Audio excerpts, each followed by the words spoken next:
கோயம்புத்தூர் குற்றவியல் நீதிமன்ற வழக்கறிஞர் சங்கத்தின் சார்பாக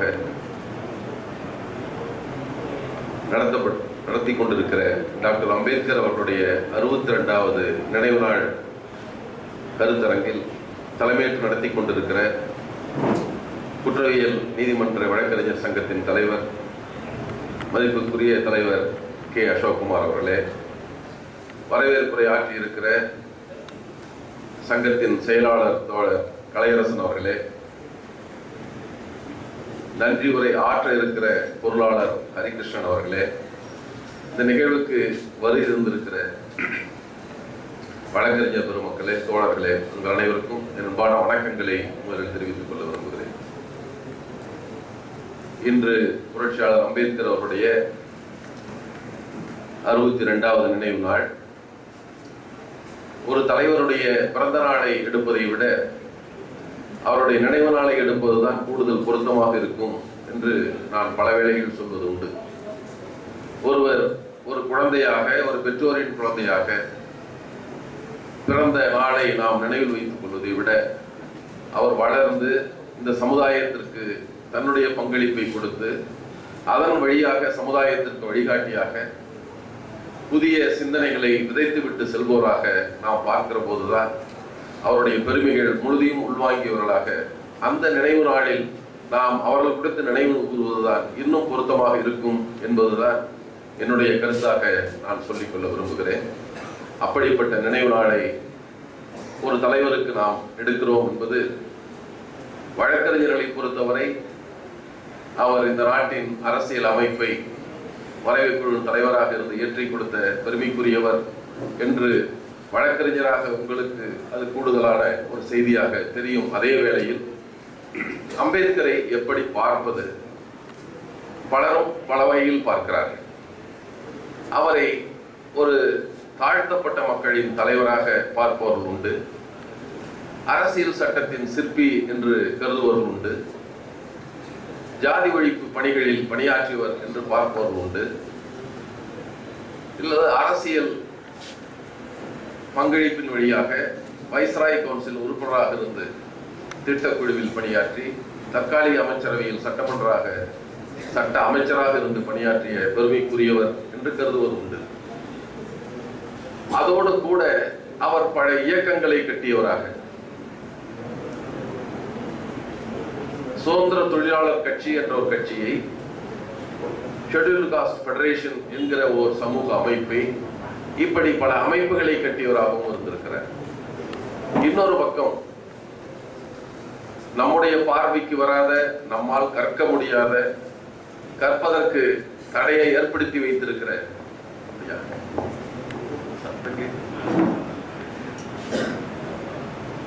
வைத்திருக்கிற வேதங்களை, சாஸ்திரங்களை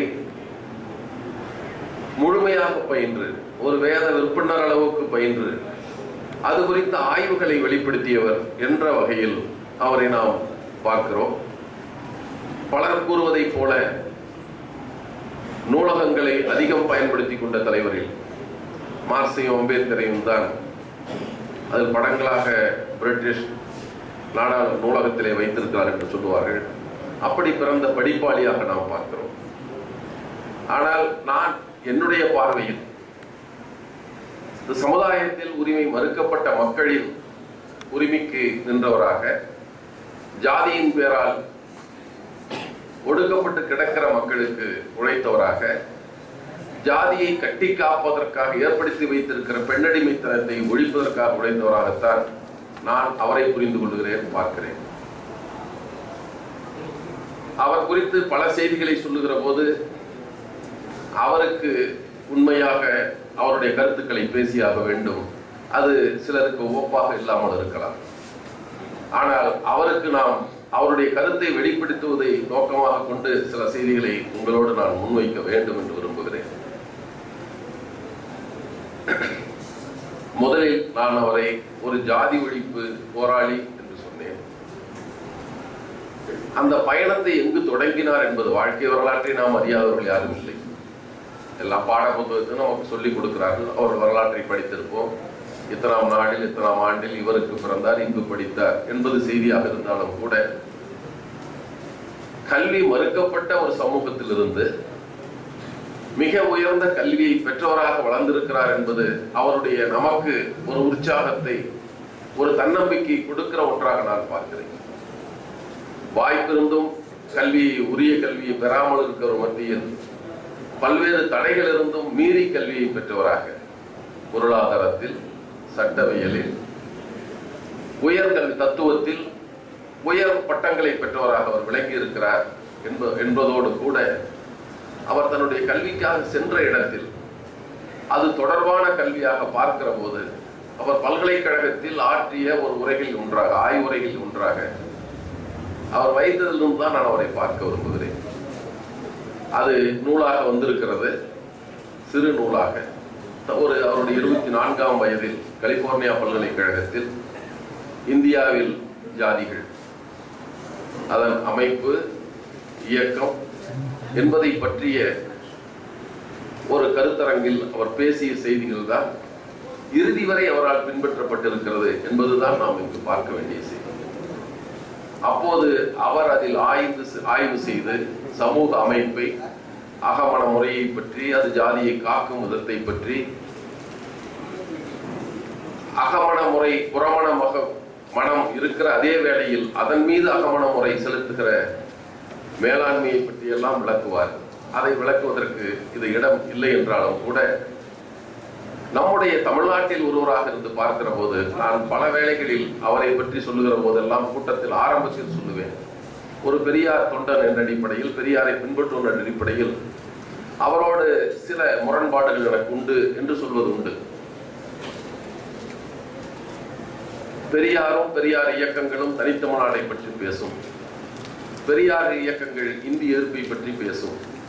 ஆனால் புரட்சியாளர் அம்பேத்கர் அவர்களோ ஒருமித்த இந்தியாவை, இந்திய ஒருமைப்பாட்டை விரும்பியவராக, இந்திய ஆட்சி மொழியாக வர வேண்டும் என்று விரும்பியவராகத்தான் நாம் பொதுவாக பார்த்துக் கொண்டிருக்கிறோம். ஆனால் அவ்வாறாக அவர் இருந்தது இல்லை என்பதை பிற்காலத்தில் நான் சிலவற்றை படிக்கிற போது உணர்ந்து கொண்டேன். அவர்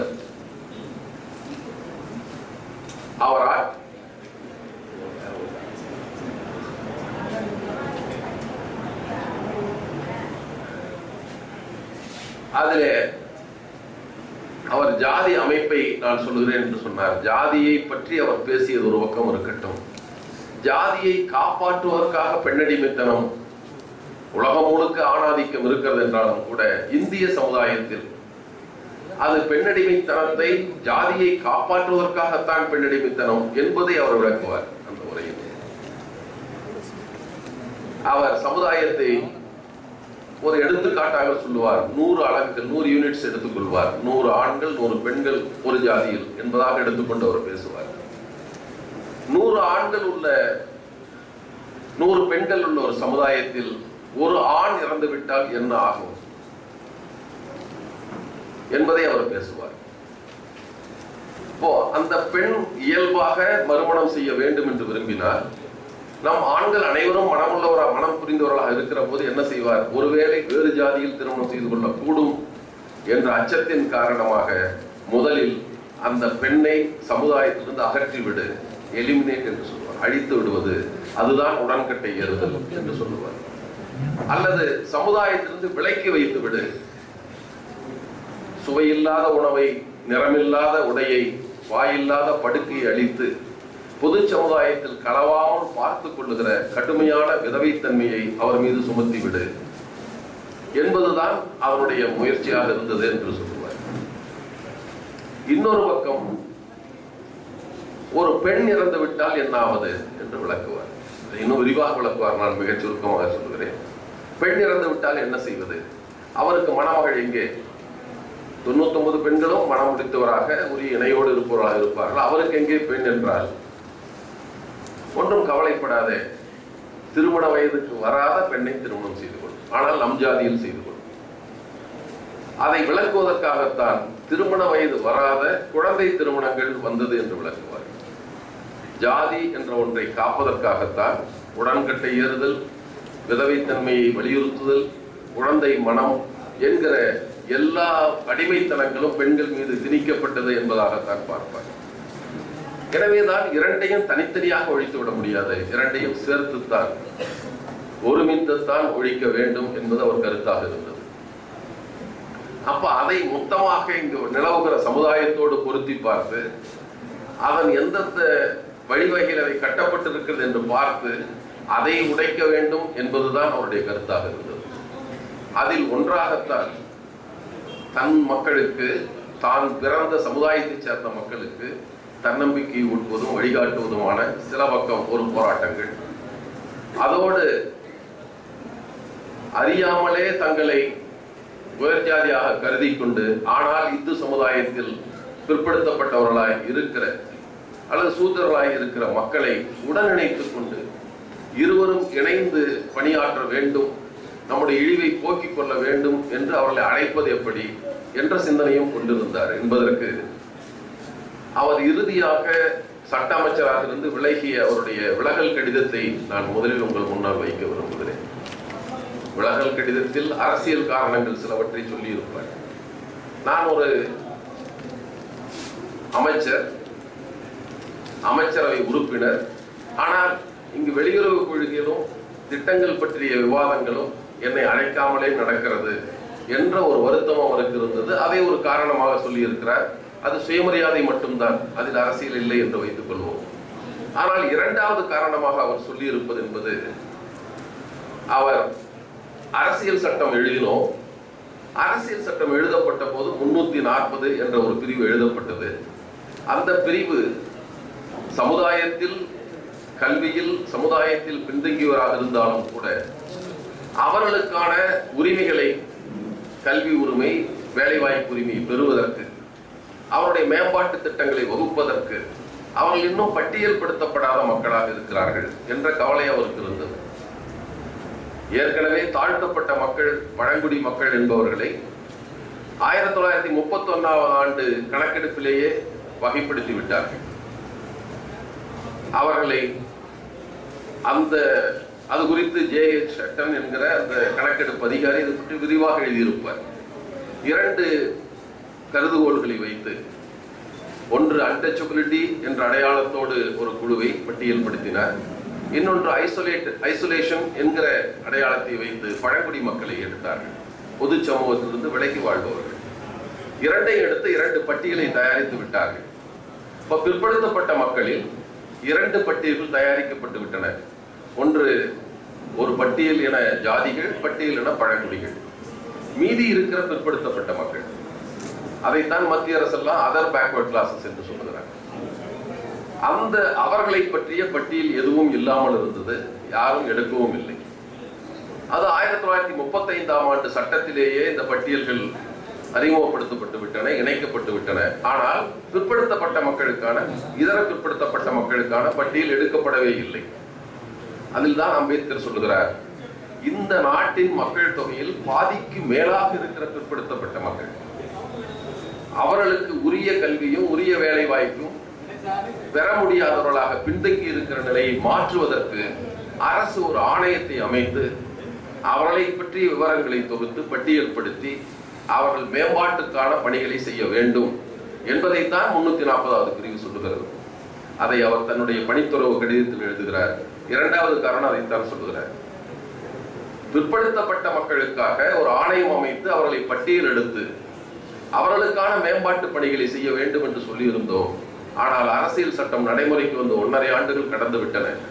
ஏதேதோ சட்டங்களை செய்வதற்கு அரசுக்கு நேரம் இருக்கிறது. ஆனால் இந்த நாட்டின் பாதிக்கு மேலாக இருக்கிற பிற்படுத்தப்பட்ட மக்களின் மீது அக்கறை காட்டுவதற்கு ஏன் மனம் வரவில்லை, அவர்களுக்கான ஆணையம் ஏன் அமைக்கவில்லை என்பதை காரணமாக சொல்லி தன்னுடைய பதவியை துறந்தார். இவரைத்தான் சொல்லுகிறார்கள் பிற்படுத்த மக்களின் தலைவர், தாழ்த்தப்பட்ட மக்களின் தலைவர் என்று. இவருடைய சிலைகள் தான் தங்கள் பகுதியில் இருக்கக்கூடாது என்று பிற்படுத்தப்பட்ட மக்கள் சொல்லுகிறார். தான் பணி துறந்ததற்கு 4 காரணங்களை சொன்னதில் 2வது காரணமாக பிற்படுத்தப்பட்ட மக்கள் பட்டியல் எடுங்கள், அவர்களுக்கான இடஒதுக்கீட்டை வழங்குவதற்கான ஆவணம் செய்யுங்கள் என்று சட்டம் எழுதப்பட்டிருந்தும் 1.5 ஆண்டுகள் நீங்கள் செய்யவில்லையே என்பதை காரணமாக சொல்லி பணி துறந்தவர். அதற்கு பின்னால் தான் காக்கா கடல் கமிஷன் என்ற ஒரு கமிஷனை அவசரமாக அமைத்தார்கள்.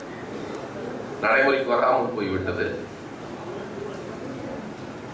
கிறிஸ்துவ கோயிலில் என்ன பூஜைகள் செய்ய வேண்டும் என்பதற்கு இஸ்லாமியரை நியமித்ததை போல பிற்படுத்தப்பட்ட மக்களுக்கு என்ன உரிமைகளை தரலாம் என்பதற்கு பார்ப்பன தலைமையிலே ஒரு குழு அமைத்தார்.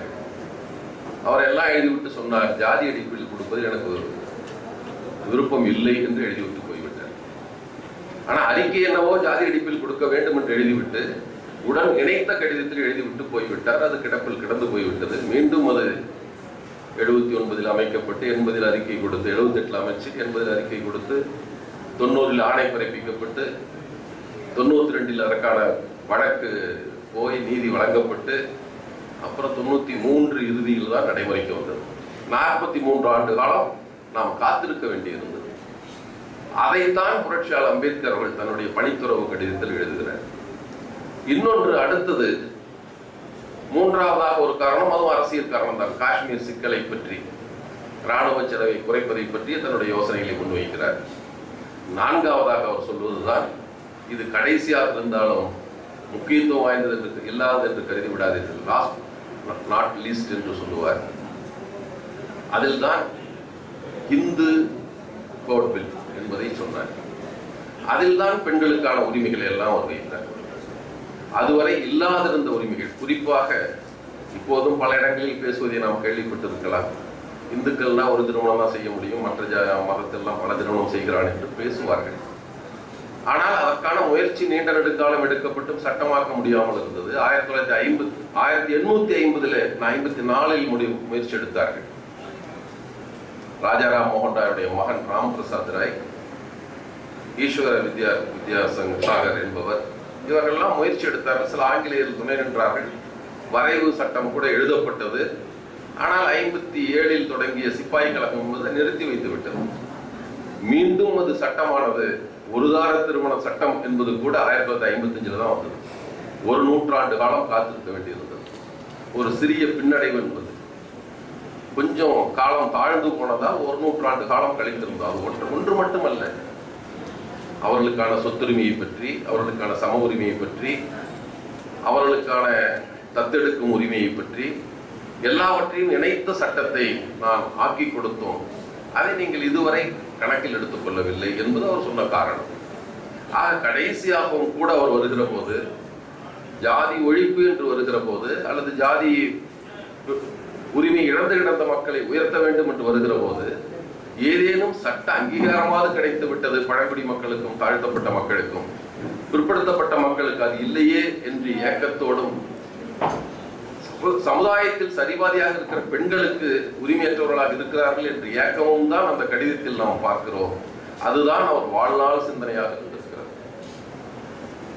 அவர் இப்போது காட்டப்படுவது என்பது அப்போது நிலை இல்லை என்பது சமுதாய நிலையை நாம் படித்திருக்கிறோம், பார்த்திருக்கிறோம். ஏறக்குறைய அண்மை காலம் வரை சூத்திரர்கள் நிலைமையும் பஞ்சம நிலைமையும் ஒன்றாகத்தான் இருந்திருக்கிறது. ஏறக்குறைய அது ரெண்டு தலைவர்களும், பெரியாரும் அம்பேத்கரும், அம்பேத்கரோட பெரியார் என்னும் அழுத்தமாக சொல்லுவார். தாழ்த்தப்பட்டவர்கள் பஞ்சமர் என்பது நம் வேதத்திலோ சாஸ்திரத்திலோ இல்லாத சொல். அப்படியே ஒரு சொல்லே கிடையாது. 4 வருணங்கள் தான், 5வது வருணம் இல்லை என்றுதான் மனு சாஸ்திரத்திலையும் வேதத்திலும் இருக்கிறது. அம்பேத்கர் அதை எழுதுவார். ஆனால் நாம் நம் கையடியும் வாயடியும் சொல்லடியுமாக வைத்து ஒரு ஜாதியை பிரித்து வைத்து விட்டோம். ஆனால் சூத்திரர் என்பதற்கான வரையறைகள் எல்லாமே கொடுக்கப்பட்டிருக்கிறதே, அதை ஒழிப்பதற்கு நாம் என்ன செய்ய போகிறோம் என்று சிந்திக்க விடாமல் நம்மை இன்னொருவரை எதிரியாக காட்டி, மேலே இருக்கிறவன் மீது, அந்த நிலை மீது நமக்கு எந்த பார்வையும் வந்து விடாமல் கீழே இருப்பவரை அழுத்ததை மட்டும் செய்து கொண்டிருக்கிறார்களே என்ற வருத்தம் 2 தலைவர்களுக்கும் இருந்தது. அவர் தன்னுடைய ஜாதி ஒழிப்பை பற்றி அவர் பேசிய லாகூர் பேச்சு என்ற ஒரு பேச்சு, அது உரையாக வரவில்லை, உரையாக ஆற்றப்படவில்லை, நூலாக வந்திருக்கிறது. அதில் சொல்லுவார், பிற்படுத்தப்பட்ட மக்களே அவர் ஜாதி இந்துக்கள் என்று தான் குறிப்பிடுவார், இந்துக்கள் என்று குறிப்பிடுவார், அவ்வளவுதான்.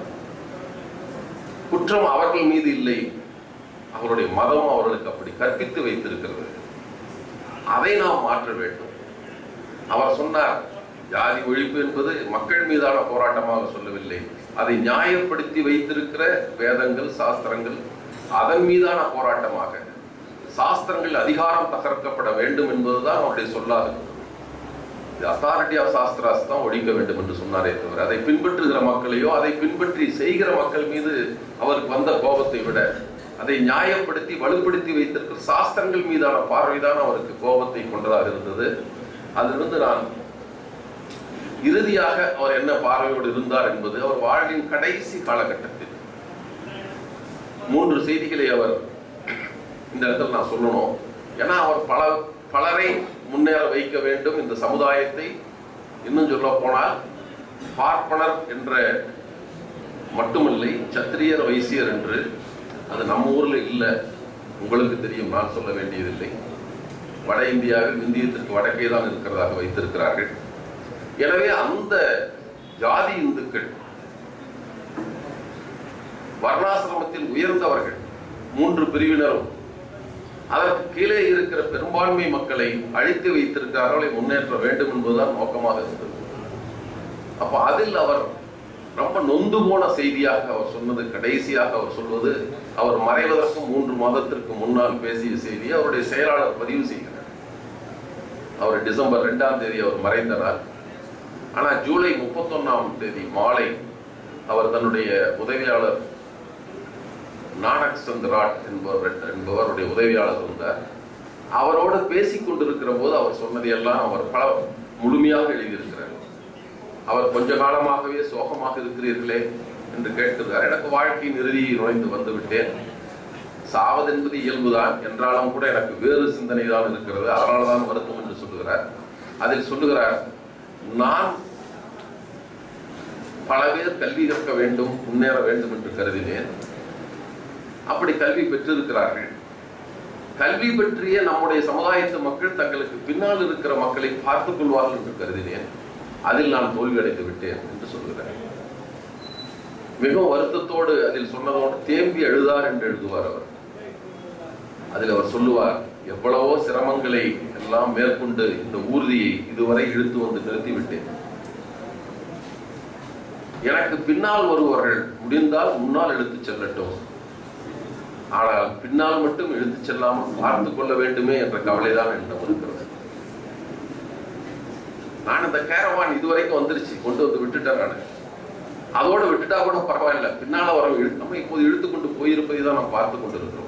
ஒரு பின்னால் எடுப்பவரா அவர் பின்பற்றுவதாக நாம் பார்த்து கொண்டு இருக்கிறோம். இப்போது அவர் சொல்லுகிறார். அப்ப இதிலிருந்து நான் சொல்ல விரும்புவது, நம்மில் யார் ஒருவர் கல்வி பெற்றிருந்தாலும் வேலை வாய்ப்பு பெற்றிருந்தாலும் அது நம்முடைய கல்விக்கும் திறமைக்கும் மட்டும் கொடுக்கப்பட்ட வேலை வாய்ப்பு இல்லை. ஒரு தாழ்த்தப்பட்டவரோ பழங்குடி மக்களோ பிற்படுத்தப்பட்ட சமுதாயத்தை சார்ந்தவரோ ஒரு வேலை வாய்ப்பை பெற்றிருந்தார், எங்கோ கிராமத்தில் கல்வி இல்லாமல் உடல் உழைப்பு செய்து கொண்டு அழுக்கு துணியோடும் பரட்டை தலையோடும் திரிகிற அந்த மக்கள் தலையெல்லாம் எண்ணப்பட்டு அவர்களுக்காக கொடுக்கப்பட்ட வேலைதான் நமக்கான வேலை, யார் பெற்றிருந்தாலும் சரி. 18 விழுக்காடு என்றால் மக்கள் தொகையில் 18 விழுக்காட்டு அளவுக்கு வேலை வாய்ப்பு கிடையாது. ஒருவேளை 10 லட்சம் பேருக்கு ஒரு வேலை இருக்கலாம் என்றால் 10 லட்சம் தலைகள் எண்ணப்பட்டு அவர்கள் பிரதிநிதியாகத்தான் நமக்கு ஒரு வேலையை கொடுக்கிறார்கள், நமக்கு கல்வியை கொடுக்கிறார்கள், மருத்துவத்திலோ பொறியியலோ இடத்தை கொடுக்கிறார்கள். ஆனால் இந்த மக்கள் அவர்கள் தலையெண்ணி நமக்கு கொடுக்கப்பட்டது என்று கருதாமல் தன் பெற்றோர்கள் செலவழித்த பணமும் தான் பெற்ற மதிப்பெண்களும் தன்னுடைய அறிவுத்திறமைதான் வேலையை பெற்றுக் கொடுத்து விட்டது என்று தவறாக கருதி கொண்டிருக்கிறார் என்பதைத்தான் அவர் வேறு சொற்களால் அவர் சொன்னார். அந்த மக்களை அவர் கவனிக்க தவறிவிட்டார்கள். யாருடைய மக்கள் தொகை எண்ணிக்கையின் அடிப்படையில் அவர்களுக்கு இந்த வேலை வாய்ப்பு கிடைத்ததோ, கல்வி கிடைத்ததோ, முன்னேற்றம் கிடைத்ததோ, அவர்கள் யாரால் கிடைத்ததோ அவர்களை பற்றி கருதாதவர்களாக இருக்கிறார்கள் என்பதுதான் அவர் கூடுதல் கவலையாக இருந்தது. பல இடங்கள் 3 இடங்களில் அவர் சொல்கிறார். கடைசியார் 3 இடங்களில் ஆக்ராவின் ராம்லீல் மைதானத்தில் பேசுகிற போது சொல்லுகிறார், அந்த கவலையை போக்குவதற்கான முயற்சியில் நாம் ஈடுபடுவதற்கு அவருடைய நினைவு நாளில் முயற்சி எடுத்துக்கொள்ள வேண்டும் என்பது என்னுடைய வேண்டுகோளாக வைத்து வேறு சில செய்தி, ஏன்னா நீங்க வழக்கறிஞர்கள் முன்னால் சில செய்திகளை முன்வைத்து விட வேண்டும். அவர் அரசியல் சட்டம் எழுதினார் என்று சொல்லுகிறோம். அது ஏற்றுக்கொள்ளப்பட்ட நாள் எல்லோருக்கும் தெரிந்ததுதான். நவம்பர் 26ஆம் நாள் ஏற்றுக்கொள்ளப்பட்டது. 25ஆம் நாள் அவர் நாடாளுமன்றத்துக்கு முன்னால் அதை வைத்து அதை ஏற்றுக்கொள்ளுமாறு அவர் ஒரு முன்மொழிவை கொடுக்கிறார். அது அந்த உரையில் பல செய்திகளை, இது அமைக்கப்பட்டது, எவ்வளவு நாள் வேலை செய்தது, எவ்வளவு இருந்தார்கள், எல்லாவற்றையும் பலவற்றை அந்த சட்டபூர்வமான செய்திகளை பேசுவார். அதை விட்டு விடுகிறேன். அடுத்து அவர் பேச வந்த செய்தியை மட்டும் நான் சொல்லுகிறேன். அது பல நேரங்களில் அவரிடம் பேசப்பட்ட போதெல்லாம் பதிலாக சொல்லி இருக்கிறார். தோழர் கூட அரசியல் சட்டத்தை எரிப்பேன் என்று சொன்னவர்கள் இன்னைக்கு கூட அவர் நினைவு நாளில் முழக்கமிட்டார்கள். அவர் எழுதின சட்டம் தான். அதை ஒரு முறை விவாதத்துக்கு வந்தபோது ஒரு சட்ட திருத்தம் கொண்டு வருகிற போது அவரிடம் கேள்வி வைக்கிறார்கள். ஆந்திரா பிரிவினைக்காக மொழிவாரி மாநிலங்களை பற்றிய ஒரு சட்ட திருத்தம் 53ஆம் ஆண்டு கொண்டு வரப்பட்டது. அப்ப எல்லாரும் கேள்வி கேட்டார், ஏன்னா நீங்க தானே எழுதுனீங்கன்ட்டு. அப்ப இவர் சொன்னார், இதே உங்களுக்கு வேலையா போச்சு, எப்போ பார்த்தாலும் நீங்கள் தானே எழுதினீர்கள் என்ற கேள்வி கேட்பதே உங்களுக்கு வழக்கமாக போய்விட்டது. சொல்லுகிறேன், நான் தான் எழுதுகிறேன், இதை எரிக்க போகிற முதலாளாகவும் நான் தான் இருப்பேன் என்று அப்போதுதான் சொன்னார். அன்றைக்கு காலையிலும் அப்படி ஒரு நிகழ்ச்சி நடந்தது. காலையில் கேட்டார்கள், நீங்கள் தானே எழுதினீர்கள்? அவர் சொன்னார், ஆமா, நான் ஒரு வாடகை குதிரையாக இருந்தேன். I did much against my will என்று சொன்னார். என்னுடைய விருப்பத்துக்கு மாறாக பலவற்றை செய்தேன் என்று சொன்னார். அவரே தான் திரும்பவும் ஆலயம் கேள்வி கேட்கிறார் நாடாளுமன்றத்தில். அப்பதான் இதை சொன்னார். அதை நாடாளுமன்றத்தில் அதை முன்வைத்த போது, அவர் முன்மொழிவுக்கு வைத்த போது சொன்னார், நாடாளுமன்றத்தில் நான் இந்த அரசியல் நிர்ணய சபைக்கு வருகிற போது ஒரு பெரிய ஆர்வத்தோடு விருப்பத்தோடு நான் வரல. எனக்கு பெரிய கனவுகள் ஒன்றும் இல்லை. ஒரே ஒரு கனவு தான், உரிமை மறுக்கப்பட்டு கிடக்கிற இந்த பட்டியலின மக்களுக்கு ஏதேனும் செய்ய முடியுமா என்பதை தவிர எனக்கு வேற ஒண்ணும் இல்லை. அப்படிதான் வந்தனர். இந்த கான்ஸ்டிடியூண்ட் அசம்பிளிக்கு வருகிற போது with no greater aspiration than to safeguard the interest of the scheduled caste. அதுதான் எனக்கு இருந்தது, வேற ஒண்ணுமே இல்லை. ஆனால் வந்தேன், எழுதினேன், எல்லாம் சொல்லிவிட்டு அவர் சொல்லுகிறார். அதுல 3 செய்திகளை சொல்லுகிறார். இப்போதும் பேசப்படுகிற செய்தியாக சட்ட திருத்தத்தை பற்றி பேசுகிறோம், அதை பற்றியும் சொல்லுகிறார். ஏன்னா அதுல பல நாட்டு சட்டங்களை பற்றி எல்லாம் சொல்லிவிட்டு சொல்லுகிறார். திருத்த முடியாத கனடா நாட்டு சட்டம் போட்டெல்லாம் நான் வைக்கவில்லை, இதை திருத்தலாம் என்று வைத்திருக்கிறேன், அதற்கான வழியை வைத்திருக்கிறேன் எல்லாம் சொல்லிவிட்டு சொல்லுகிறார். எப்படி இந்த அரசியல் சட்டம் யாருக்கான சட்டம் என்பதை புரிந்து கொள்ளுங்கள். அமெரிக்க நாட்டின் சட்ட அறிஞர் ஜெஃபர்சன் சொல்வதை உங்களுக்கு நினைவூட்ட விரும்புகிறேன். அவர் சொன்னார், ஒவ்வொரு ஜெனரேஷனும் ஒரு நேஷனாக கருதப்பட வேண்டும் என்று சொன்னார். அது மாதிரி இந்த ஜெனரேஷன் ஒரு நேஷன், இந்த நேஷனுக்கான சட்டத்தை நான் கொடுத்திருக்கிறேன். அடுத்த ஜெனரேஷனுக்கு இது பொருந்தவில்லை என்றால் மாற்றத்தான் வேண்டும், அதற்கான வழிவகையில் வைத்திருக்கிறேன் என்று சொல்லிவிட்டு அப்படி செய்திக்கு போகிறார். அதை நான் எல்லோரும் கேட்டதாகத்தான் இருக்கும். நாம் வருகிற ஜனவரி 26ஆம் நாள் ஒரு புதிய உலகில் நுழைய இருக்கிறோம். அரசியல் சமத்துவத்தை பெற்றவர்களாக இருப்போம். ஒரு மனிதனுக்கு ஒரு வாக்கு, ஒரு வாக்குக்கு மதிப்பு என்கிற அந்த சமத்துவம் நாம் பெற்றுவிட்டோம். அதை பயன்படுத்தி சமூக பொருளாதார சமத்துவங்களை நாம் ஏற்படுத்த தவறுமேயானால் பாதிக்கப்பட்ட மக்கள் மிகுந்த உழைப்போடு உருவாக்கிய இந்த ஜனநாயக அமைப்பை தகர்த்தெறிந்து விடுவார்கள் என்ற அச்சத்தை வெளிப்படுத்தினார். அதெல்லாம் விட கடைசியா அவர் சொன்னதை, அதுல இன்னும் 2-3 செய்திகளை சொல்லுகிறார். ஒரு ஜனநாயக நாடு என்பது எப்படி இருக்கும் என்பதை சொல்லுகிறார். ஆனால் கடைசி பிரிவுக்கு மட்டும் நான் வர விரும்புகிறேன். அந்த பேச்சினுடைய இறுதியில் சொல்லுவார், நான் இந்த அரசியல் சட்டத்தை எழுத தொடங்கி அதனுடைய முகப்புரையில் சொல்லுகிற போது இந்திய மக்களாகிய நாம் என்ற சொல்லோடு தொடங்கினேன். அதை அரசியல் உணர்வுமிக்க என்னுடைய நண்பர்கள், இந்த சொல் பொருத்தமா இல்லையே, ஏன் இந்திய தேசத்தாராகிய நாம் என்று போட்டுவிடக் கூடாது என்று கேட்டார்கள். நான் அவரிடம் விளக்கினேன், இல்லை, நாம் ஒரு தேசமாக இல்லை என்று சொன்னேன். 1000 ஜாதிகளாக பிரிந்து கிடக்கிற நாம் எப்படி ஒரு தேசமாக முடியும்? We are yet to be a nation. இனிமேல் தான் நம்ம தேசமாக உருவாக வேண்டும். இப்போது நாம் தேசம் இல்லை என்று சொல்லித்தான் நாம் இந்திய மக்களாக இருக்கிறோமே தவிர தேசமாக இல்லை என்பதை விளக்கித்தான் அந்த சொல்லை போட்டேன் என்று சொல்கிறார். அந்த சொல்லுக்கு, ஒவ்வொரு சொல்லுக்கும் பின்னாலும் ஒரு வரலாற்றை அவர் பதிவு செய்து கொண்டே வருகிறார்.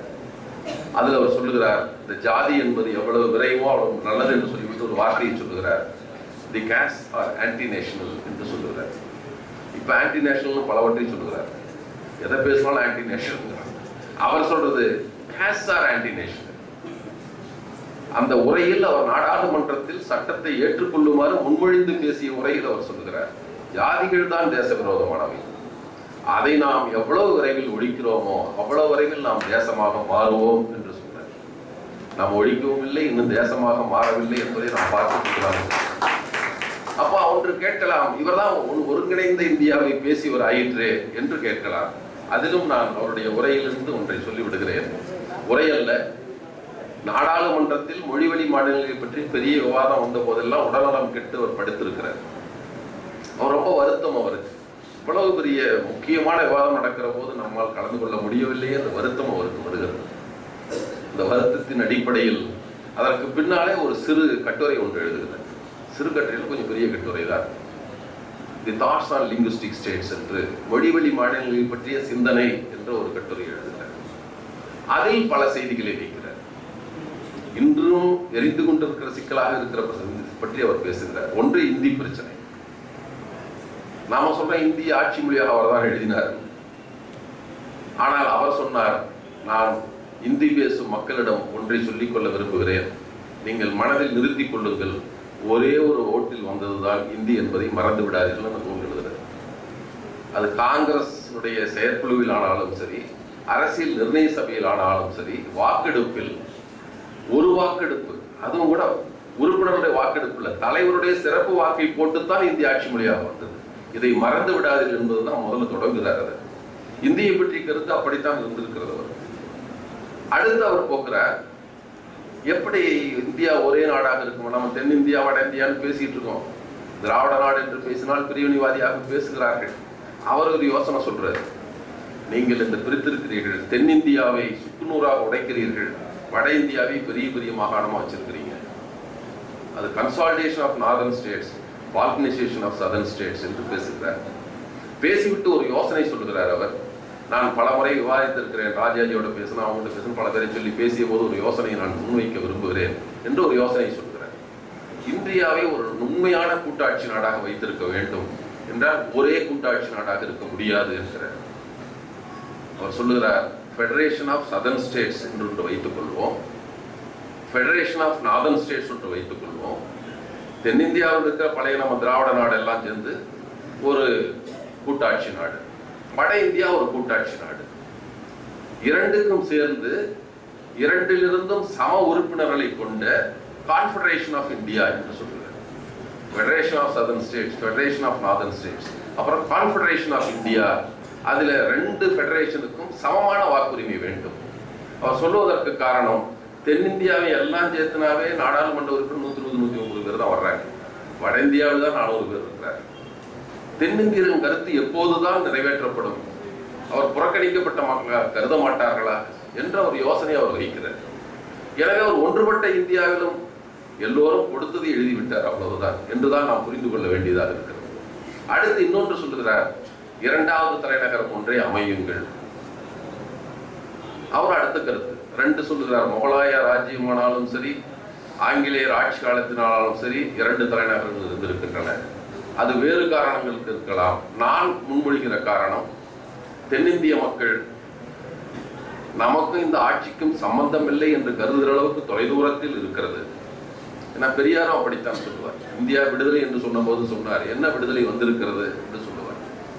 காங்கிரஸ்காரர்களாக நீங்கள் பேசினீர்கள், அவன் பேசுகிற மொழி வேறு, நாம் பேசுகிற மொழி வேறு, அவன் பின்பற்றுகிற மதம் வேறு, நாம் பின்பற்றுகிற மதம் வேறு, அவன் உடை வேறு, நம் உடை வேறு, அவன் உணவு பழக்கம் வேறு, நம் உணவு பழக்கம் வேறு, 6000 மைலுக்கு அப்பால் உள்ள ஆங்கிலேயரா நம்மை ஆள்வது என்று சொன்னீர்கள், இதில் எதுவும் மாறவில்லை, 6000 மைல் 2000 மைலாக மாறி இருக்கிறதுன்னு பெரியார் சொல்வார். அவ்வளவுதான் வித்தியாசம் இல்லை. அவன் உடை வேறு, நம் உடை வேறு, அவன் உணவு வேறு, அவன் மொழி வேறு, அவன் மொழி வேறு, நம் மொழி வேறு, எல்லாம் ஒன்றுதான். 6000 மைல் 2000 மைலா மாறி இருக்குது, இது எப்படா விடுதலை என்று பெரியார் கேட்பார். அதைத்தான் இவரும் சொல்லுகிறார். தென்னிந்திய மக்கள் அதிகாரம் எங்கோ இருக்கிறது, ஆட்சி எங்கோ இருக்கிறது, நமக்கும் அதற்கும் தொடர்பில்லை என்று கருதுவார்கள். ஆட்சியாளர்கள் அந்நிய நாட்டில் இருப்பதாக கருதி கொள்வார்கள். எனவே 2 தலைநகரம் இருக்கணும், ஆண்டுக்கு ஒரு முறை தலைநகரம் இங்கு இயங்க வேண்டும் என்று சொல்லுகிறார். அப்போது அவர் நினைக்கிறார், இப்போது நமக்கு சீனா நட்பு நாடாக இருக்கிறது, எவ்வளவு நாளைக்கு இருக்கும் என்று தெரியாது என்கிறார். 55 எழுதினார், 55 டிசம்பர் எழுதினார், 65 போர் வந்தது. அவர் சொன்னார், இன்னும் எவ்வளவு நாளைக்கு இருக்குன்னு தெரியாது, நாம் எரிகணை இலக்கு தூரத்தில் நம் தலைநகரை வைத்திருப்பது பொருத்தமா இருக்குன்னு ஒன்று எண்ணி பார்க்க வேண்டும். இரண்டாவது, தென்னிந்திய மக்களுக்கு நாம் ஆட்சி எங்கோ இருக்கிறது என்று கருதுகிற மனநிலையை மாற்றி ஆக வேண்டும். எனவே அவர் பரிந்துரைத்தது ஹைதராபாத்தை சொல்லுகிறார். ஹைதராபாத் பொருத்தமான இடம். எல்லா மாநிலத்திலிருந்தும் மைல் கணக்கு போடுறார், தனியாக எழுதுகிற பட்டியல் போடுறார். தமிழ்நாட்டிற்கும் டெல்லிக்கும் எவ்வளவு தூரம், அவனுக்கும் ஹைதராபாத்துக்கும் எவ்வளவு தூரம், எல்லாம் போட்டு 2 சமமா இருக்குது. வட இந்தியனுக்கு அதே தூரத்தில் இங்கு இருக்கிறது, தென்னிந்தியனுக்கு அதே தூரத்தில் டெல்லி இருக்கிறது. எனவே ஆண்டுக்கு ஒரு முறை இங்கும் அங்குமாக இருப்பதுதான் சரியானது என்ற கருத்தை வைக்கிறார். அப்ப நாம் கருதி கொண்டிருந்த இந்திய ஆதரவாளர் என்பதோ ஒன்றுபட்ட இந்தியாவை பேசுகிறோம் என்பதோ இல்லை என்பதை பின்னால் தான் நாம் புரிஞ்சுக்கிட்டோம். இப்ப படிக்க போய் தான் புரிஞ்சுக்கிட்டோம். அதே போல பல செய்திகளை அவருடைய பற்றி சொல்லிக் கொண்டு போகலாம். நாம் கடைசியாக நான்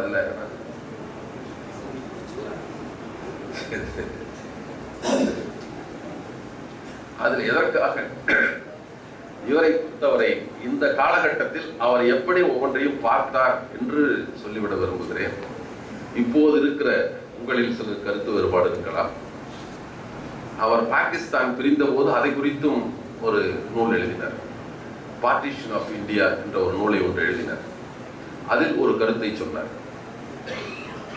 இது பாகிஸ்தான் பிரிந்து விட்டது என்று நிலப்பகுதியாக நினைத்துக் கொள்ளுங்கள், மதமாக நினைத்துக் கொண்டு விடாதீர்கள். இஸ்லாமியர்களுக்கான ஒரு நாடு வந்து விட்டது, மீதி இருப்பதெல்லாம் இந்துக்கள நாடு என்று கருதி விடாதீர்கள். அதுதான் அவர் சொன்னார். அப்படி நீங்கள் கருதி விடுவீர்களே ஆனால் if Hindu Raj does become a fact, என்ன ஆகும் என்றார். be the greatest calamity for this country. அப்படி வந்துருச்சுன்னா இதுதான் இந்தியாவுக்கு வந்த பேராபத்துகளில் ஒன்றாக அமையும். அந்த கருத்தோடு அது பலவற்றை இந்துஸ்தான் என்று சொன்னால் அவர் மீண்டும் மீண்டும் சொன்னதுதான் சகோதரத்துவத்திற்கு, சமத்துவத்திற்கு, சுதந்திரத்திற்கு எதிராக இருந்து விடக்கூடாது. அந்த நாடாளுமன்ற உரையிலே கூட சொல்லுவார், நான் மீண்டும் மீண்டும் அந்த சொற்களை பயன்படுத்துகிறேன். நீங்கள் ஏதோ நான் பிரெஞ்சு புரட்சி இந்த சொல்லை எடுத்ததாக கருதி கொள்ளாதீர்கள். அது புத்தருடைய போதனையிலிருந்து நான் எடுத்துக்கொண்ட சொற்கள் என்று சொல்லுவார். அது ஒன்றும் பிரெஞ்சு புரட்சி சொல்லல்ல. புத்தர் தன் நூல்களில் அதை தொடர்ந்து எழுதுகிறார். சுதந்திர சிந்தனையும், சமத்துவ சிந்தனையும், சகோதரத்துவ சிந்தனையும் தான் மனிதனை வாழ வைக்கும் என்று சொல்லுகிறார். அதைத்தான் நான் எடுத்துக்கொண்டேன். இந்த மூன்றுக்கும் எதிராக இருப்பதைத்தான் இந்து மதத்தை பார்த்தார். அவர் இந்த மூன்றுக்கும் எதிராக இருக்கிறார். சுதந்திரமாக எதையும் செய்ய முடியவில்லை. ஏன்னா ஒரு மனிதனுக்கு வாழ்க்கையில் இரண்டு செய்தி வேண்டும். ஒன்று, அவன் முன்னேறுவதற்கு, பொருளாதாரத்தில் முன்னேறுவதற்கு அவனுக்கு விருப்பமான தொழிலை தேர்ந்தெடுக்கிற உரிமை வேண்டும். வாழ்க்கையில் இன்பமாக இருப்பதற்கு அவனுக்கு விருப்பமான துணையை தேர்ந்தெடுக்கிற உரிமை வேண்டும். அவனுக்கு இல்லை, அவளுக்கும் தான், அவர்களுக்கு வேண்டும். துணையை தேர்ந்தெடுக்கிற உரிமையும் தொழிலை தேர்ந்தெடுக்கிற உரிமையை இந்து மதம் எங்களுக்கு கொடுக்கவில்லை என்று சொல்லுவார். எல்லாவற்றையும் ஒரு வட்டத்துக்குள் வைத்திருக்கிறது. தொழிலை என்றால் உன் குலத்தொழிலை செய் என்கிறார்கள். துணை என்றால் உன் ஜாதிக்குள் தேர்ந்தெடுத்துக்கொள் என்கிறார்கள். எல்லாவற்றையும் கட்டுப்பட்ட ஒரு சிறு வட்டத்துக்குள் என்னை தேர்ந்தெடுத்துக்கொள் என்று வலியுறுத்துவது கட்டாயப்படுத்துவதற்கு வேறானதல்ல என்று சொல்லுவார். ரெண்டும் ஒண்ணுதான். இதுக்குள்ளேயே தேர்ந்தெடுக்கும் ஒரு சின்ன வட்டத்தை காட்டி இதற்குள் நில் என்று சொல்வதை விட என்னை கைது செய்வதற்கும் ஒன்றுதான் என்பதாக அவர் அந்த பொருளில் சொல்லுவார். எனவே இந்த ரெண்டு உரிமையும் இல்லாதவர்களாக இருக்கிறோம். நாம் விடுதலை பெற்ற நாளில் அது வருமா என்ற ஏக்கம் எனக்கு இருக்கிறது என்று சொன்னார். இன்னும் இருக்கிறது என்பதை இப்ப நடக்கிற ஆணவ கொலைகளில் நாம் பார்த்து கொண்டுதான் இருக்கிறோம். அப்படி அவர் சொன்னார். மற்ற நாடுகள் எல்லாம் தொழில்கள் தான் பிரித்திருந்தது, டிவிஷன் ஆஃப் லேபர் தான் இருந்தது. இந்த நாட்டில் தான் டிவிஷன் ஆஃப் லேபரர்ஸ் இருக்கிறது என்று சொன்னார். மக்களை பிரித்து வைத்திருக்கார். டிவிஷன் ஆஃப் லேபரர்ஸ் இருக்கிறது, அங்கு டிவிஷன் ஆஃப் லேபர் மட்டும்தான் இருக்கிறது என்று அந்த ஒப்பீட்டு அளவில் சொல்லுகிற போது ஜனநாயகத்தை பற்றி அவர் சொல்லுவார்.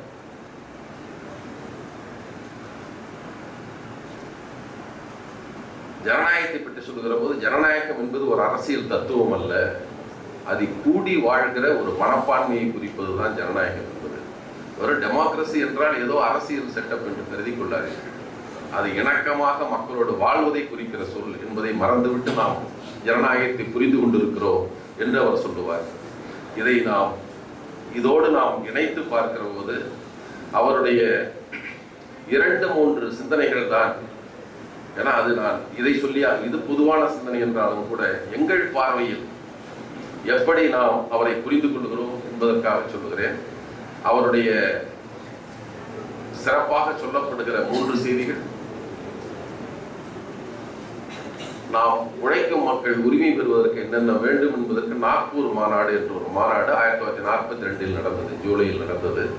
அதற்கு முன்னால் தான் அவர் ஜனாதிபதி வைஸ்ராய் கவுன்சில் உறுப்பினராக தேர்ந்தெடுக்கப்பட்டு விட்டார். இப்போ மாநாட்டுக்கு தலைமை தாங்க முடியாது என்றால் நம்முடைய சென்னையிலிருந்து பேராசிரியர் சிவராஜ் அவர்கள் தான் தலைமை தாங்கி நடத்திய மாநாடு. 3 மாநாடு. ஒன்று தொண்டர்கள் மாநாடு, சமத்துவ மக்கள் படை என்ற ஒரு படையை வைத்திருந்தார். சமதா சைனிக் தள் என்பது அவருடைய பெயர். அதை பற்றி அவர் அந்த மாநாட்டில் ஒரு உரையாற்றினார். அப்புறம் பெண்கள் மாநாடு, பொது மாநாடு, 3 மாநாடு. சமதா சைனிக் மாநாட்டில் பேசுகிற போது ஒரு செய்தியை சொன்னார். நாம் அகிம்சையை பின்பற்ற வேண்டும் என்று சொல்கிறோம். ஆம், நானும் அதைத்தான் சொல்கிறேன். ஆனா நான் சொல்ற அகிம்சை காந்தியின் அகிம்சை அல்ல என்பார். பணிவுக்கும் அடிமைத்தனத்திற்கும் வேறுபாடு உண்டு. அடக்கத்திற்கும் அடிமைத்தனத்திற்கும் வேறுபாடு உண்டு என்று சொல்லுவார். அகிம்சை என்று சொல்லுகிறார்கள். அகிம்சை என்பது ஒரு தனிச்சொல் அல்ல. அகிம்சைன்னு ஒரு சொல்லுக்கா கிடையாது. ஹிம்சை என்ற சொல்லுக்கு எதிர் சொல்லுது, அவ்வளவுதான். அகிம்சை என்றால் ஹிம்சைக்கு எதிரான செயல்கள் எல்லாம் அகிம்சை தான். அவர் சொல்லுவார், உன்னை தாக்கினால் நீ அவனை திருப்பி அடிச்சாலும் அகிம்சை தான். இதுதான் என்னுடைய அகிம்சை. ஞானி துக்காராம் சொல்லி இருக்கிறார், அகிம்சை என்பது ஹிம்சைக்கு எதிரான செயலே தவிர அடங்கி போவதல்ல, அமைதி, எல்லாவற்றுக்கும் அமைதி காப்பதில் சொல்லுவார். அந்த அகிம்சை தான் என் அகிம்சை என்று சொல்லுகிறார். இது நம்மிடம் இல்லை என்பது எனக்குள்ள வருது. அவர் சொல்றோம், அந்த உரையில் அவர் சொல்லுகிறார், நாம் அதை சொல்லாமல் அகிம்சையை தவறாக புரிந்து கொண்டு பெரியாக சொல்லுவார். அகிம்சை என்பது சமண அகிம்சைன்னு ஒன்று இருக்குது. அது எதற்கும் பதில் சொல்லாம அடி வாங்கிட்டே இருக்கிறது. இப்ப இருக்க சமணர்கள் அப்படி இல்லை. அப்ப இருந்திருக்கிறாங்க, இப்ப இருக்க சுரண்டி கொண்டே இருக்கிறாங்க. அப்பா அப்படி இருந்திருக்கிறாரு. அதை சொல்லுவாரு, ஆயுதம் எல்லாம் எடுக்காம இருந்ததுனாலதான் அழிஞ்சு போனீங்க நீங்க என்று சொல்லுவாரு பெரியார். அதுபோல அந்த அகிம்சையை தொண்டருக்கு சொல்லுவார். அதை நாமும் புரிந்து கொள்ள வேண்டும், அதை பற்றி ஆலோசிக்க வேண்டும் என்பது ஒன்று. இரண்டாவது, பெண்கள் மாநாட்டில் ஒன்று சொல்லுவார். 3 அவங்களுக்கு அறிவுரை சொல்லுவார். அதிக அறிவுரை இல்லைன்னு சொல்லவர், மிக குறைவான உரையை தான் ஆற்றுகிறார். ஒன்று, திருமணத்தை தள்ளி போடுங்கள் என்று சொல்லுகிறார். நீங்கள் உங்களை தகுதிப்படுத்திக் கொள்ளுங்கள் என்பது ஒன்று. இரண்டாவது, கணவனை நண்பராக கருதுங்கள் என்பது இரண்டாவது. குழந்தைகளுக்கு கல்வி கொடுங்கள் என்பது மூன்றாவது. இவ்வளவுதான் அவர் சொல்வது. அதை இன்னும் விரிவான சொற்களால் பேசுவார். இப்போ அதை பற்றி யோசிக்க, கணவனை நண்பராக இன்னொன்னு சொல்லுவாரு, உங்கள் கணவன் மீது அன்பு இருக்கலாம், அதற்காக குடித்து வந்தால் கூட உணவு போட வேண்டும் என்று கருதாதீர்கள், குடிச்சிட்டு வந்தா சோறு போடாதேன்னு பேசுவேன். உன் கணவன் குடித்து வந்தால் அவனுக்கு உணவிடாதே, உற்று பட்னியா போடு என்று சொல்லுவார். இது அங்க சொன்ன உரிமுறை. அடுத்து தொண்டர்களுக்கு சொல்லுகிற போதுதான் சொன்னார், எதுவாக இருந்தாலும் நீங்கள் எந்த செய்தியை முன்னெடுத்து செல்ல வேண்டும் என்றாலும் அது குறித்து மக்களிடம் பேசுங்கள், விளக்குங்கள், அவர்களுக்கு கற்பியுங்கள் முதல்ல. அடுத்து அதை போராட்டமாக எடுங்கள். போராட்டத்தின் வழியாக ஒற்றுமையை கொண்டு வாருங்கள். 2 பேர் லேபர் யூனியனுக்கும் வழக்கமா பார்த்தோம்னா ஸ்டாஃப் யூனியனுக்கு வித்தியாசம் உண்டு. ஸ்டாஃப் யூனியன் வந்து யோசனை பண்ணி செய்யலாம், ஏன்னா படிச்சவனா இருப்பான். லேபர் யூனியன் அப்படி இருக்காது. கோரிக்கைக்காக ஒன்று சேர்த்து போராடி போராட்டத்தினூடாக ஒரு ஒற்றுமையை ஏற்படுத்தி கொண்டு அடுத்த போராட்டத்துக்கு நாம் போகலாம். இதுதான் உழைக்கும் மக்களுடைய சித்தாந்தம். நாமே தப்பா அம்பேத்கர் சொல்லிட்டாரு போட்டு கற்பி ஒன்று சேர்த்து போராடுன்னு சொல்லுவோம். அப்படியெல்லாம் அவர் சொல்லவே இல்லை. அஜிடேட் என்பதை போராட்டமாக எடுத்துக்கொள்ள வேண்டியதில்லை. கற்பிப்பது மூலம் சிந்தனை கிளர்ச்சியை கூட அஜிடேட் என்று சொல்லி இருக்கலாம். அது ஒரு எழுச்சியை, கிளர்ச்சியை உண்டாக்க செய்ய என்பதுமாக இருக்கலாம், கிளர்ச்சி செய்ய என்பதாகவும் எடுத்துக்கொள்ளலாம். அதற்கு பின்னால் ஏற்படுகிற ஒற்றுமையின் வழியாக நம் உரிமையை மீட்டெடுப்பது. இதைத்தான் அதுல சொன்னார். தொண்டர்கள் மாநாட்டில் சொன்னார், நீங்கள் செய்திகளை பேசுங்கள், மக்களிடம் பேசுங்கள், விளங்க செய்யுங்கள், எஜுகேட் பண்ணுங்க, நீங்களும் கற்றுக்கொள்ளுங்கள். அடுத்து அதன் வழியாக மனக்கிளர்ச்சியும் அடையுங்கள், சமுதாயத்தில் மக்கள் கிளர்ச்சியும் ஏற்படுத்துங்கள். அதன் ஊடாக ஒற்றுமை என்பது ஜாதி ஒழிந்த சமுதாயமாக நாம் புரிந்து கொள்ளலாம். அப்படி ஒரு இணைந்த ஒரு நல்ல சமுதாயத்தை, ஜாதியற்ற சமத்துவ சமுதாயத்தை படையுங்கள் என்பதாகவும் புரிந்து கொள்ளலாம். அது அவருடைய விருப்பமாக இருந்தது. அதற்கு அவர் சொன்ன யோசனைகள் ஒன்று, பல யோசனைகள் சொல்லியிருக்கிறார். முதல்ல நாம் மதத்தின் அடிப்படையில் நமக்கு ஜாதி அந்நிமைக்கு இருந்தாலும் அது எப்படி மதத்தில் வந்தது என்று பாருங்கள்னு சொல்லுவாங்க. அது 2 தலைவர்களும் அதை சொன்னார்கள். பெரியார் ஒரு மொழியில சொல்லுவார், அவர் ஒரு மொழியில சொல்லுவார். நீங்கள் நம்புகிற பிரம்மாவாக இருந்தாலும் கூட வைத்துக் கொள்ளுங்கள், அவர் படித்ததாக இருக்கட்டும், அவர் வழியாக நாம் பிறந்தோம், நெற்றியில் பிறந்தோம், தோளில் பிறந்தோம், தொடையில் பிறந்தோம், காலில் பிறந்தோம், வைத்துக் கொள்ளுங்கள். மொத்தம் 4 ஜாதி தானே இருக்கணும், அது எப்படி 4000 ஆயிட்டுன்னு கேள்வி கேட்கிறார். அந்த விளக்கமும் அதிலேயே கொடுக்குறாங்கிறார். அவர் மனுதாசத்திலே கொடுக்கிறார். அவர் சொல்லுவார், 40 மூல ஜாதிகளை சேர்ந்த ஆண் பெண்களின் கூடா ஒழுக்கத்திலிருந்து உருவானவையே இந்த ஜாதிகள். இது அம்பேத்கருடைய சொல். 4 வர்ணம் எப்படி 4000 ஜாதியா மாறும்? அவன் யார் யாரோட யார் யார் சேர்ந்தா என்ன பிறப்பார்கள் என்று மனுசாஸ்திரம் எழுதுறான். இந்த ஜாதி எப்படி, சண்டாளர்கள் எப்படி வந்தார்கள்? பார்ப்பன பெண்ணும் சூத்திரானும் கூடா ஒழுக்கத்தில் பிறந்தவர்கள் சண்டாளர்கள் என்று சொல்லுவார்கள். இப்படி எல்லாம் சொல்லுவார். பெரியார் அதை வேறு மாதிரி சொல்லி, இவர் கூடா ஒழுக்கத்தில் பிறந்த பெரியார் சொல்லுவார் விபச்சாரமே ஜாதிகளுக்கு காரணம், அவ்வளவுதான் பெரியார் சொல்லுவார். ரெண்டும் ஒரே தான், மொழி வேறாக இருக்கு. அந்த சொல்லை படித்தவர் மட்டும் புரிந்து கொள்ளலாம். பெரியார் பாமரிடம் பேசியதாக அப்படி சொன்னார். எதற்கு இதை சொல்லுகிறேன் என்றால் கேவலப்படுத்துவதற்காக அல்ல. இத்தனை ஜாதிகள் உருவானது என்பது வேறு வேறு ஜாதிகள் கலந்ததன் காரணமாக. பார்ப்பனர்கள், பார்ப்பன பெண் ஒருவரை திருமணம் செய்து கொண்டால் பிறந்தவர் யார்? வேற வர்ணத்தை திருமணம் செஞ்சார். அல்லது கள்ள உறவு கொண்டு பிறந்தால் அந்த ஜாதி என்னன்னு எழுதி வரோம். அப்படிதான் ஜாதி தோன்றுச்சு நாம் எழுதியிருக்கிறோம். அப்போ ரெண்டு பேரும் வச்சு கேள்வி அதுதான், இத்தனை ஜாதிகள் உருவாவதற்கெல்லாம் மாறி மாறி கல்யாணம் பண்ணிட்டாலே இன்னொரு தடவை மாறி திருமணம் செய்தால் ஏன் எதிர்க்கிறீர்கள்? இதுதான் வைக்கிற கேள்வி. 4000 ஆகிவிட்டது, 4001 ஆகிற போது ஏன் சட்டம் போடுறீங்கன்னு தான் கேட்பது. 4000 ஜாதிகள் ஆனவருக்கு இந்த 4க்குள் ஏற்பட்ட கலப்பு, சட்டபூர்வமாக சட்ட விரோதமாக ஏற்பட்ட கலப்பு தான் ஜாதியை உண்டாக்கிச்சு நீங்களே சொல்றீங்க. நீங்கள் நம்புகிற மதங்கள், சாஸ்திரங்கள் சொல்லுகின்றன. 4001 வந்தா மட்டும் ஏன் சிக்கல் பண்றீங்க? இதுதான் பெரியார் கேட்டார், இதைத்தான் அம்பேத்கர் கேட்டார். இதைத்தான் நாம் பேச வேண்டிய செய்தியாக நான் கருதுகிறேன். இப்ப தேவையாக இருக்கிற செய்தியாக நான் பார்க்கிறேன். அதே போல இன்னொன்று,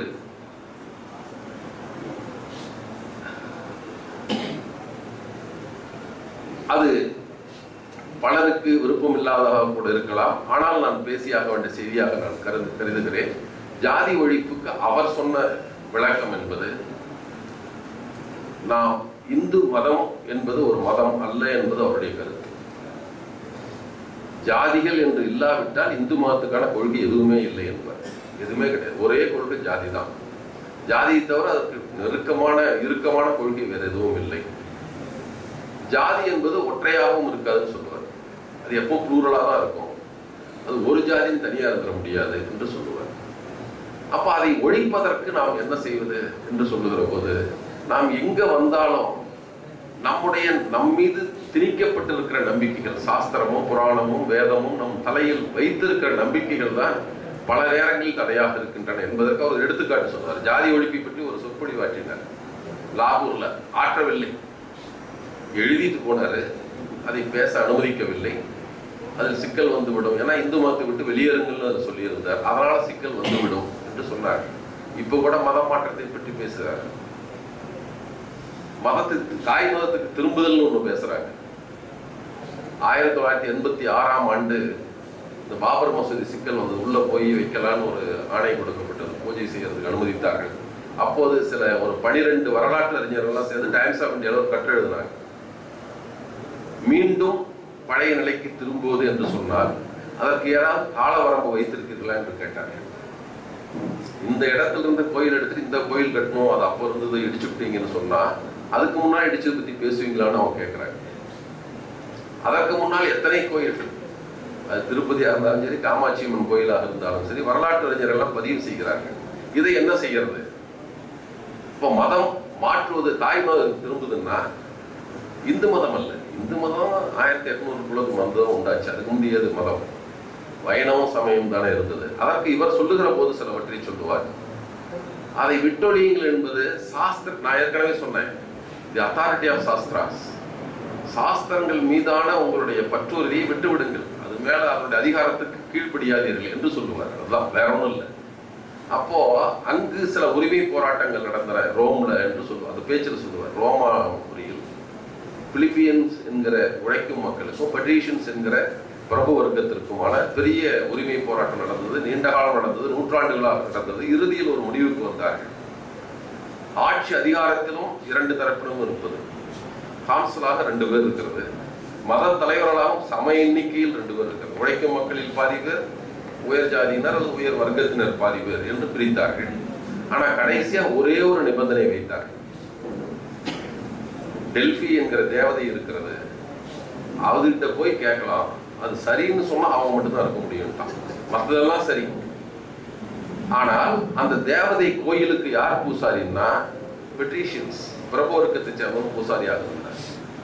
எவனாவது உரிமைக்கு போராட்டம் வர்ற போதெல்லாம் அந்த தேவதை வாக்கே கொடுக்காது. ஒண்ணும் இல்லாத தனி தொகுதிக்கு வேட்பாளர் தேர்ந்தெடுப்பான் பாருங்க. பெரிய ஜாதிக்காரன சிக்கல் பண்ண அவனை பார்த்துதான் தேர்ந்தெடுத்து ஓட்டு போட வைப்பாங்க. அது போல தேர்ந்தெடுத்தால் மட்டும்தான் தேவதை கொடுக்கும். எதற்காக நூற்றாண்டுகளாக போராட்டம் நடந்ததோ கருதி இந்த சம உரிமையை பெற்றார்களோ அது அவருடைய நம்பிக்கை என்பது அந்த உரிமையை அனுபவிக்க விடாமல் செய்துவிட்டது என்ற வருத்தத்தோடு குறிப்பிடுவது. அதுபோலத்தான் நாம வளர்ந்த காலத்தில் எவ்வளவோ மாறி இருக்கிறது. நாம் பெற்ற அறிவு நமக்கு புது புது செய்திகளை கொண்டு வந்து சேர்த்திருக்கிறது. புது புது பார்வையை, விசால பார்வையை நம்ம கொடுத்திருக்கிறது. ஒரு காலத்தில் எழுதப்பட்ட விதிகளும் எழுதப்பட்ட சாஸ்திரங்களும் புராணங்களும் அதுவே எப்படி இறுதியாக இருக்கும் என்ற கேள்வியை எழுப்பியவர், என்ற கேள்வியை கேட்டவர் என்பது நம்மை நவீனத்தோடு நம்மை இணைந்து போவது. நம் வாழ்க்கைக்காக நவீனங்களை பயன்படுத்துகிறோம், புதுமைகளை பயன்படுத்துகிறோம், அறிவியலை பயன்படுத்துகிறோம், நம்முடைய முன்னேற்றத்திற்காக அல்லது விரைவான பயணத்துக்கு பயன்படுத்துகிறோம்.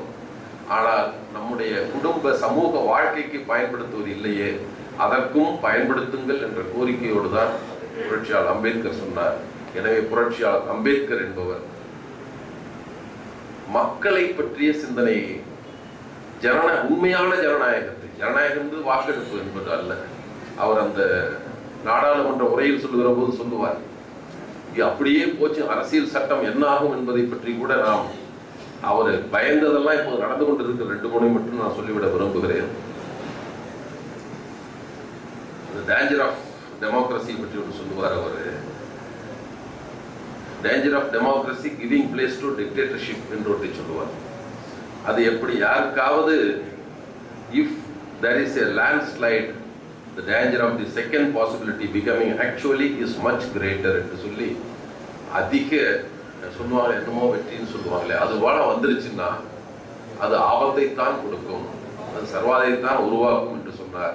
நம் நாட்டில் அறுதி பெரும்பான்மையோடு இருக்கிறார்கள், அது ஒன்று. இரண்டாவது அவர் சொன்னார், தயவு செய்து நம்முடைய சுதந்திரத்தையோ நம்முடைய உரிமைகளையோ எந்த பெரிய மனிதன் காலடியிலும் வைத்து விடாதீர்கள். அதான் அவர் சொன்னார். To lay their liberties at the feet of even a great man, or to trust him with the power which enable him to subvert their institutions. செய்து விடாதீர்கள், அது மிக ஆபத்து. ஏன்னா ஒரு மனிதனை மட்டுமே ஏதோ தத்துவத்தை நாம் பின்பற்ற வேண்டுமே தவிர தனி மனிதனை கொண்டு போய் அவன் காலடியில் நம்முடைய அனைத்தையும் வைத்து விடுவது என்பது மீண்டும் இரண்டாவது சுதந்திரம் கேட்க வேண்டிய நிலைக்கு நம்மை இட்டு சென்று விடும் என்று சொல்லுவார். அடுத்ததாக அவர் சொல்லுவார், மூன்றாவது நான் ஏற்கனவே சொன்னதுதான், சமத்துவம், சகோதரத்துவம், சுதந்திரம், மூன்றையும் தான். அதை மீண்டும் மீண்டும் எண்ணியவர்களாக, அதுதான் நாம் அம்பேத்கரை பற்றி பேசுகிற போது, அம்பேத்கரை பற்றி சிந்திக்கிற போது, அம்பேத்கர் பற்றி நாம் எண்ணத்தை கொண்டு வருகிற போது நாம் புரிந்து கொள்ள வேண்டியதும் பின்பற்ற வேண்டியதும் என்பதாக சொல்லி விடைபெறுகிறேன். நன்றி.